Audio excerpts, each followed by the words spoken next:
하나님 말씀은 욥기서 9장입니다. 욥기 9장 1절 말씀입니다. 예. 욥이 대답하여 말했다. 그것이 사실임을 나도 안다. 어떻게 사람이 하나님 앞에서 의로울 수 있겠느냐? 만일 사람이 하나님과 논쟁하려 한다면 천마디에 한마디도 대답하지 못할 것이다. 그랬습니다. 하나님은 10절에 보니까 크고 측량할 수 없는 일을 하시며 기이한 일을 헤아릴 수 없이 하신다 말씀하셨습니다. 예. 그 1절에 욥이 대답해서 말했어요. 8장에서 수앗 사람 빌닷이 여러 가지 말을 했는데 그 전체적인 내용은 마지막 8장 20절과 22절에 있는 내용인데요. 보아라, 하나님은 순전한 자를 버리지 않으시며 악한 사람들의 손을 붙들어 주지 않으신다 말했는데요. 그래서 하나님께서 의인을 붙들어 주시고 또 악인에 대해서는 하나님께서 징계하시고 심판하신다는 그 말을 빌닷이 했어요. 거기에 대해서 욥이 나도 거기 동의한다는 거예요. 빌닷이 한 말은 다 옳은 말이다. 예, 다 맞는 말이다. 물론 나에게 해당 사항은 없지만 빌닷이 한 말은 일반적으로 맞는 말이라는 거예요. 정당하다는 거예요. 2절에 있는 것처럼 그것이 사실임을 나도 알고 있다 그랬어요. 어떻게 사람이 하나님 앞에서 의로울 수 있겠는가? 하나님 앞에서 의롭다고 말할 수 있는 사람이 있는가? 예. 행위적으로, 도덕적으로 의로울 수 없어요. 하나님 앞에서는. 그래서 로마서 3장 10절에 있는 것처럼 의인은 없나니 하나도 없다. 선을 행하는 사람 한 사람도 찾을 수 없다고 말했죠. 욥이 그 6장 29절에서 자기는 의롭다고 말했어요. 그 6장 29절 한번 보시겠어요? 제발 너희는 돌이켜서 불의가 없도록 하여라. 돌이켜라. 이 일에 대하여는 내가 여전히 옳다. 네. 제발 너희는 돌이켜서 불의가 없도록 하여라. 돌이켜라. 이 일에 대하여는 내가 여전히 옳다.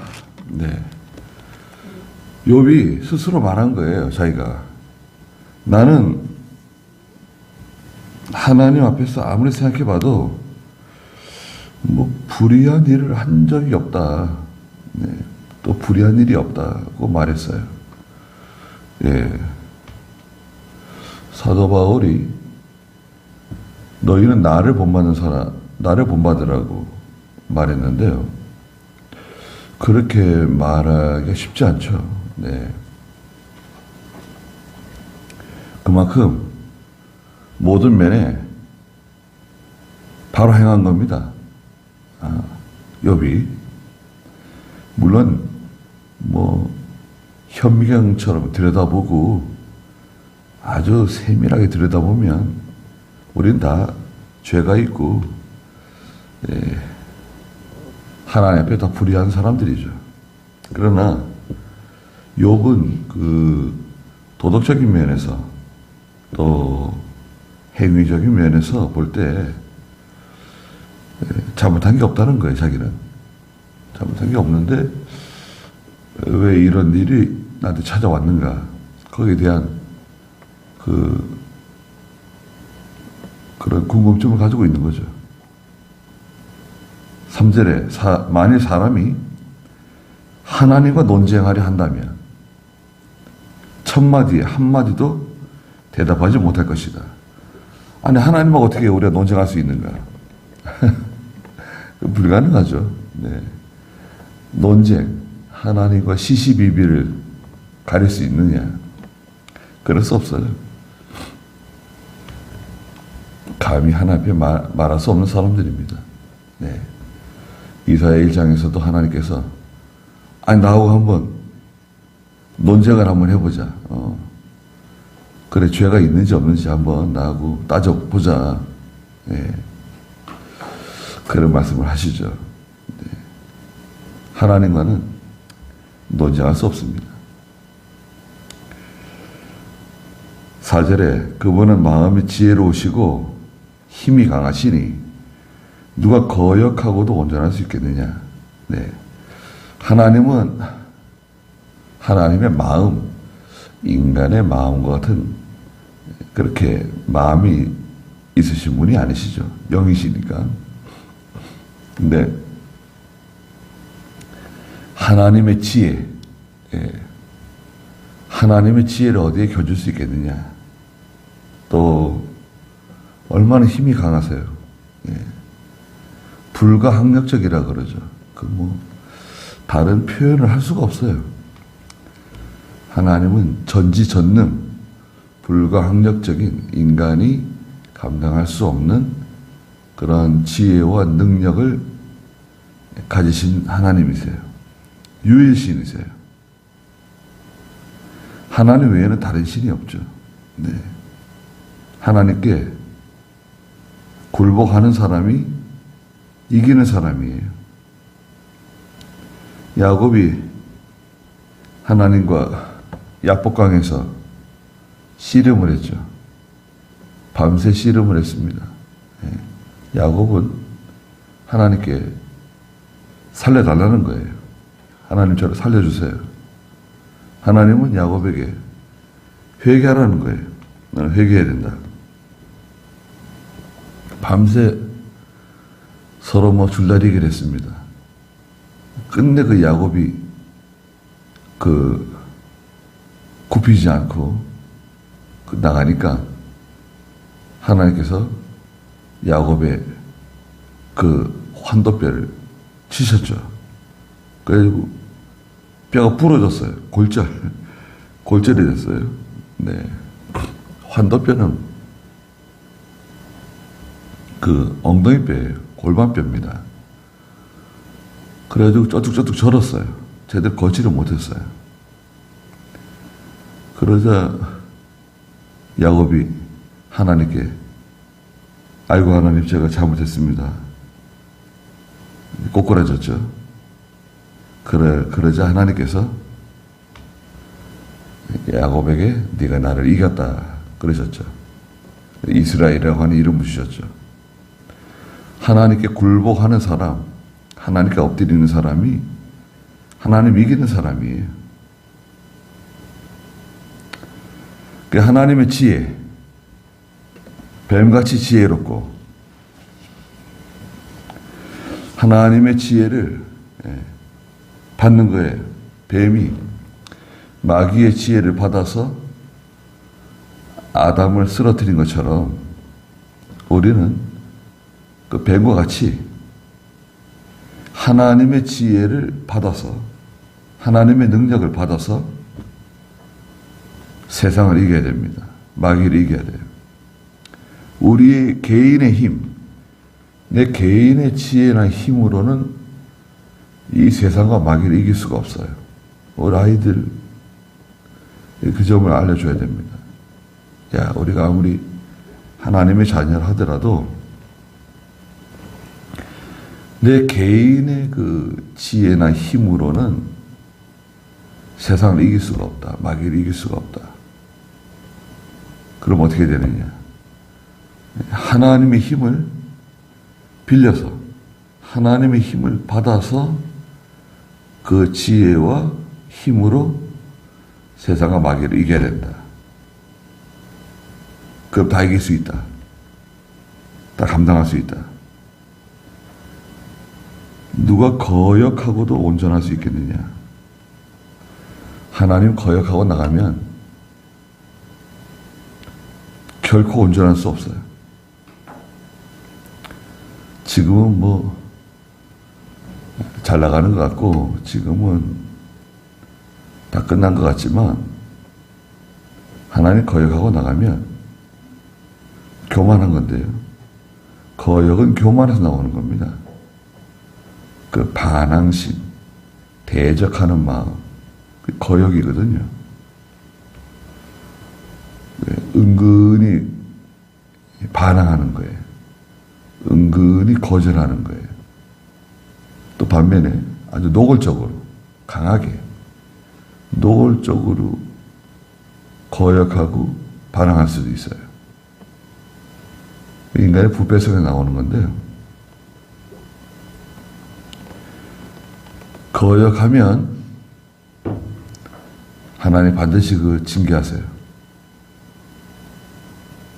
우리도 그런 마음이 다 있습니다. 우리는 본시, 인간은 본래 태어나기를 그런 유전자를 다 가지고 태어났어요. 거역하는, 대적하고 반항하는 그런 유전자를 가지고 있어요. 이건 뭐 하지 말라 그러면 오히려 더 하는 거예요. 하지 말라고 말하지 말걸. 괜히 하지 말라고 그러는 바람에 오히려 더 반항하고 거역하고 나가는 거예요. 그게 인간의 본성이에요. 뭐 그게 좀 강한 사람이 있고 좀 약한 사람이 있을 수 있는데 인간 본성은 거역하고 반항하는 겁니다. 이걸 이제 육체의 부패성인데 옛사람인데 그걸 잘 절제하고 나는 날마다 죽노라. 고린도전서 9장에서 말한 것처럼 나는 날마다 죽노라. 고린도전서 9장 27절.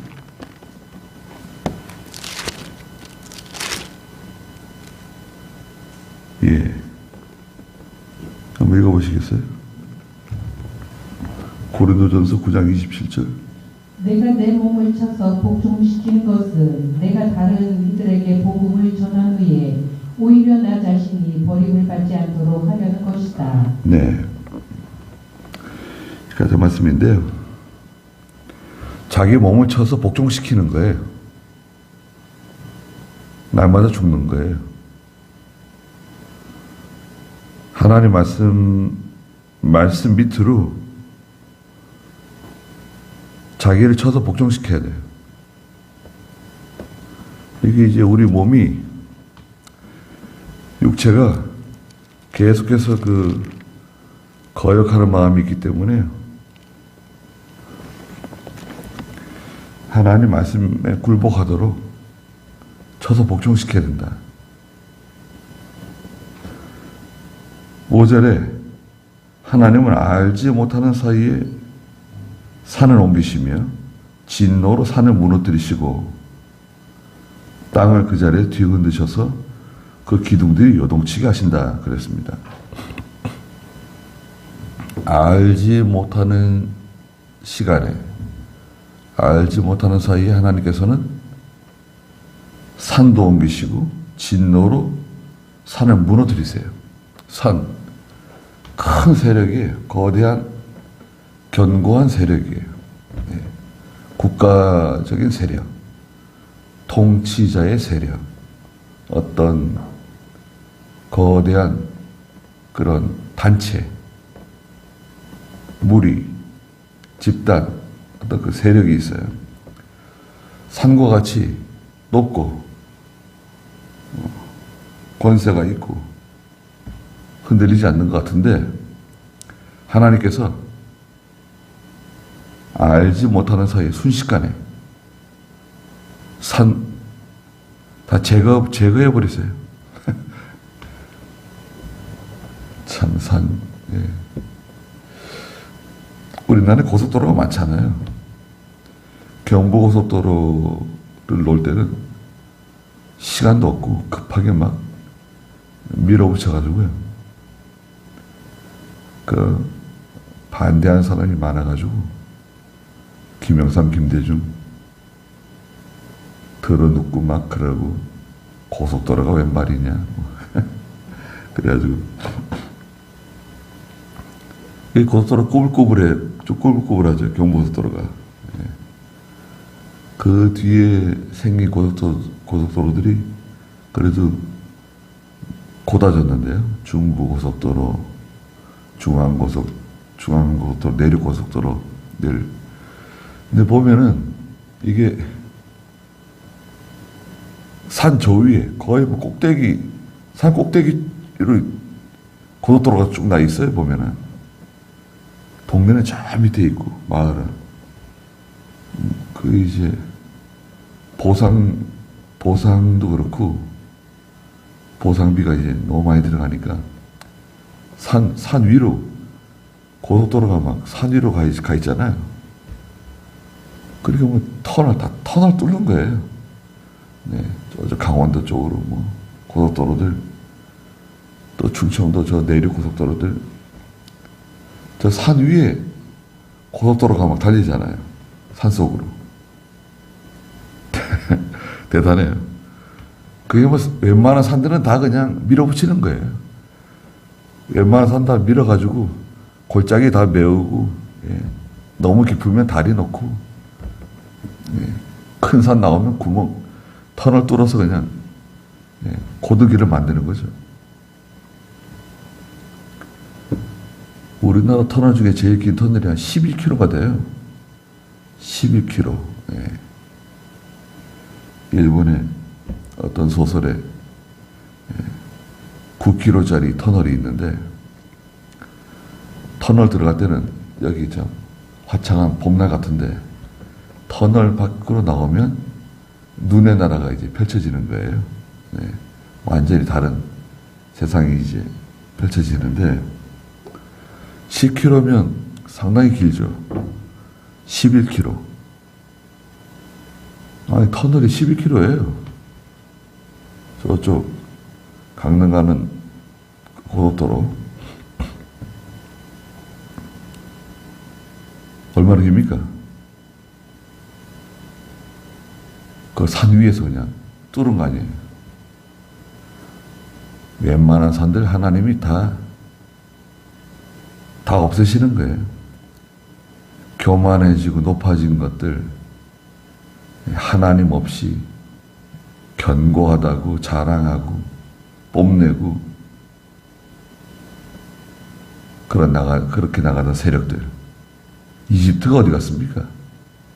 고대 이집트가 어디 갔어요? 아시리아. 이집트는 그래서 지금 남아있는데 아시리아는 흔적도 없어요. 바빌로니아가 어디 있습니까? 고대 로마가 뭐 세계를 통치하고, 로마가 어디 있어요? 누가 알아줍니까? 과거에 뭐 문명의 발생지들 다 어디가 있어요?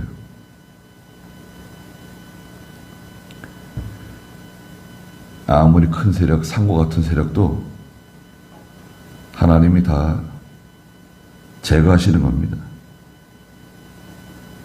겸손해야 돼요. 네. 알지 못하는 사이에 하나님 산을 옮기세요. 진노로 산을 무너뜨리세요. 땅을 그 자리에서 뒤흔드셔서 6절에 그 기둥들이 요동치게 하신다. 기둥은 아주 위대한 인물들이에요. 기둥과 같은 세력들이 있습니다. 교회에도 기둥이 있죠. 베드로, 야고보, 요한과 같은 사람. 기둥이 많지 않습니다. 예수님께서 교회의 기둥같이 여기는 베드로, 야고보, 요한. 아니, 제자들이 이렇게 많은데 다른 제자들은 어디 갔어요? 기둥이 많지 않습니다. 그런데 많지는 않지만 그 기둥이 견고하면 그 건물은 버티는 거예요. 교회도 그 믿음의 기둥 같은 사람들이 있습니다. 아무리 뭐 바람이 불고 뭐 벼락이 치고 그래도 기둥은 견고해요. 네. 교회 기둥이 되세요. 진리의 기둥. 보루라고 하죠. 보루. 마지막 보루다. 끝까지 그 남아있는 요새성과 같은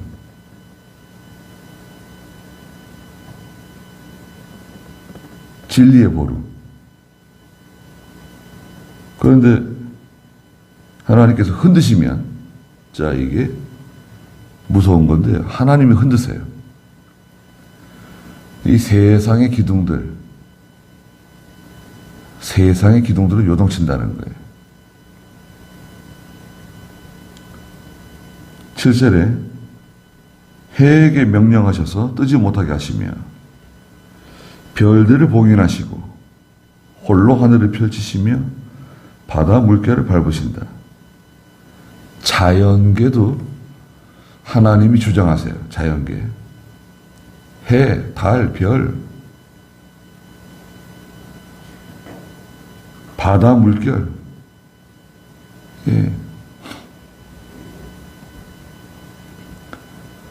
자, 우리나라는 아무리 생각해도요, 여러분, 지난 여름에 우리 뭐 태풍이 몇 개 안 왔어요. 그런데 우리 주변에 있는 나라들 보세요.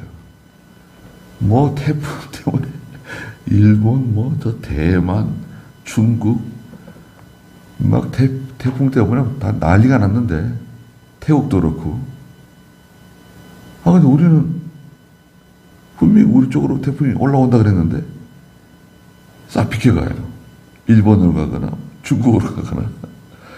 우리 쪽으로 오다가 또 다시 태풍이 뒤로 돌아가는 태풍. 야, 뒤로 돌아가는 태풍도 있어요. 아니, 태풍이 이렇게 오다가 뒤로 돌아가요. 우리 쪽으로 오다가 저 중국으로 가고. 네. 그거 참 희한한 일이에요. 하나님께서 바람도 주장하시고, 구름도 주장하시고, 해도 주장하시고, 달도 주장하시고, 다 주장하시는 겁니다. 나라를 위해서 걱정하고 기도하는 거 정당해요. 태풍이 와가지고 다 피해를 줘보세요. 나하고는 상관없다. 뭐 우리만 괜찮으면 괜찮다. 그럴 수도 있는데 그 국가 재정에 다 그 소진되는 거예요. 예산에, 국가 예산에 1년 여름에 그 태풍 때문에 일어나는 그 비용이 책정되어 있어요. 대략 지금까지 얼마 정도의 비용이 들어간 그 선례를 따라서 그게 수천억 책정되어 있습니다. 상당히 많은 액수가. 그런데 그 여름에 태풍 피해 없이 지나갔다. 그러면 그 재정이 그대로 남는 거예요. 예. 얼마나 그 귀한 일입니까? 근데 계속 태풍을 맞아보세요. 저 일본 보세요. 일본이 돈도 없지만 국가가 돈이 없어요. 빚이 많습니다. 그 태풍 올 때마다 그 국가에서 그 복구 비용 또 그 피해 그 비용이 어마어마하게 들어가거든요. 그러니까 나라가 제대로 발전이 안 돼요. 일본이 그래서 어려운 겁니다, 지금. 중국도 마찬가지예요. 거기에 다 비용이 들어가잖아요. 국가 재정이 들어가잖아요. 나라 망하는 건 순식간입니다. 9절에 보면 북두성, 삼성, 묘성, 남방의 밀실, 예. 일단 별들, 북두칠성, 오리온자리, 또 뭐 금성, 남방의 밀실은 그 지평선 넘어, 저 지평선 넘어, 수평선 넘어, 그쪽 남쪽에 거기서 바람도 일어나고요. 여러분, 저 남쪽에서 바람이 일어나서 올라오잖아요. 바람도 일어나고 구름이 만들어지기도 하고 다 그러는 거잖아요. 10절에 하나님은 크고 측량할 수 없는 일을 하시며 기이한 일을 헤아릴 수 없이 많이 행하시는 하나님이시라는 거예요. 이게 정답입니다. 하나님은 크고 측량할 수 없는 기이한 일들을 헤아릴 수 없이 행하시는 하나님이세요. 인간의 생각으로 판단하면 안 돼요. 이건 될 것 같다. 이건 안 될 것 같다. 이건 하나님 도와주실 수 있을 것 같다. 이건 도와주시지 않을 것 같다. 그렇게 판단할 필요가 없어요. 믿음으로 구하는 사람이 제일 위대한 사람이에요. 믿음으로 구하는 거예요, 그냥. 하나님이 도와줄 걸 믿습니다. 하나님이 해결해 줄 걸 믿습니다. 구하시면 되는 거예요. 우리 아이들에게도 구하는 사람이 이기는 사람이다. 네. 구하는 사람이 이기는 사람이에요. 하나님은 크고 측량할 수 없는 일을 행하시고 기이한 일을 헤아릴 수 없이 많이 행하시는 분이시기 때문에 그 하나님을 바라보고 하나님 구하고 기도하면 하나님 도와주신다. 11절에 보아라, 그분이 내 곁을 지나가시나 내가 보지 못하며 그분이 나아가시나 내가 깨닫지 못한다. 보아라, 그분이 빼앗으시면 누가 도로 찾을 수 있으며 누가 그에게 무엇을 하십니까? 라고 말할 수 있느냐? 하나님은 형상이 없으세요. 그렇죠? 하나님은 형상이 없으십니다. 하나님은 영이세요. 하나님의 어떤 흔적, 하나님의 어떤 그 형상을 느낄 수 없어요. 그러나 우리는 알 수 있습니다. 예수님이 말씀하셨죠. 성령이 하시는 일이 어떤 일이냐? 바람이 보이느냐? 바람은 눈에 보이지 않지만 바람을 볼 수 있다는 거죠. 바람이 지나가면 저 나뭇잎들이 흔들리고 또 떨어지기도 하고 먼지가 일어나기도 하고 저 바람이 부는구나. 성령이 하시는 일도 이와 같다. 하나님이 하시는 일도 이와 같다는 거죠.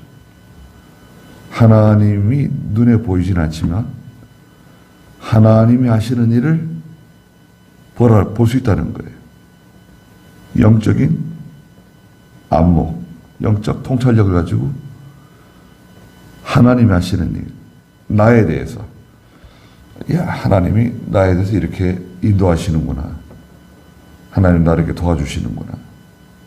또 우리 자녀들에 대해서 하나님이 우리 아이들이 이렇게 인도해 주시는구나. 보호해 주시는구나.